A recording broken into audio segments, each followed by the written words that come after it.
Նախօրեին Մերձդնեստրի բանտից ազատ արձակված հայ ազգի լրագրող Էրնեստ Վարդանյանն այսօր մեր ռադիոկայանին տված հարցազրույցում ասաց, որ թեեւ ազատման հույսեր ունեցել է, սակայն ամենեւին չէր սպասում, որ իրադարձություններն այս չափարակ կզարգանան. Երեկվա դեպքերը շատ արագ էին, շատ անսպասված էին։ Մի ժամվա ընթացքում իմ հարցս որոշվեց, այսինքն ես նստած էի այնտեղ կախոտում եւ աշխատողները եկան, ասեցին Վարդանյան собирай вещи, срочно ты освобождаешься։ Ու իրոք մի ժամվա ընթացքում բոլոր հարցերը լուծվան, բոլոր դոկումենտները ստորագրեցին ու ժամամեդս արդեն տանն էի։ Ծնունդով գյումրեցի 31-ամյա Էրնեստ Վարդանյանը, հիշեցնենք, ձերբակալվել էր 2010 թվականի ապրիլին լրտեսության եւ հայրենիքի դավաճանության մեղադրանքներով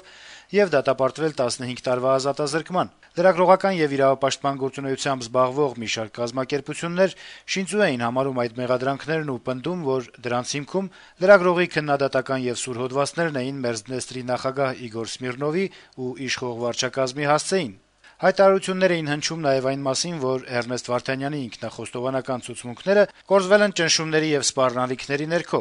Իրոք այդպես է եղել եւ որքանով էր հիմնավոր դատավճիռը։ Մեր այս հարցին Էրնեստը հրաժարվեց պատասխանել. No comments, okay? Ավելի վաղ իշարս իրավապաշտպան կազմակերպությունների, չնայած միջազգային կառույցների հորդորներին ու Վարդանյանի հարազատների դիմումներին, Մերձդնեստրի չճանաչված հանրապետության վարչակազմն այդուամենայնիվ պնդում էր, թե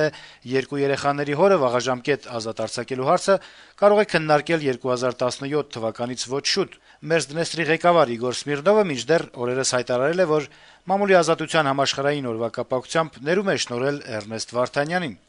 Վերջինս մեծ հետ զրույցում ասաց, որ դեռևս չի որոշել, թե առաջիկայում ինչով է զբաղվելու, եւ այժմ մտածում է միայն անազատության մեջ գտնվելու ընթացքում խաթարված առողջությունը վերականգնելու մասին. Ներվերս սիրտս լավ չեն, ես այնտեղ արիթմիա եմ ստացել, մետարիմ այդ ներվերի երեսից արիթմիա վտանգավոր բան է։ Ինչ ասեմ, մազերս ջերմագեն աշտեն համերա, չնայած որ 31 տարեկան եմ։ Էրնեստ Վարդանյանը ներկայումս շարունակում է ընտանիքի հետ բնակվել Մերձդնեստրի մայրաքաղաք Տիրասպոլում։ Մեծ հետ զրույցում նա չբացառեց, որ որոշ ժամանակ անց դարձյալ կվերադառնա լրագրության ոլորտ։ Էրնեստը նաև ասաց, թե առաջիկայում անպայման այցելելու է հայրենիք՝ Հայաստան։ Հայաստան ես անպայման կգամ ընտանիքիս հետ,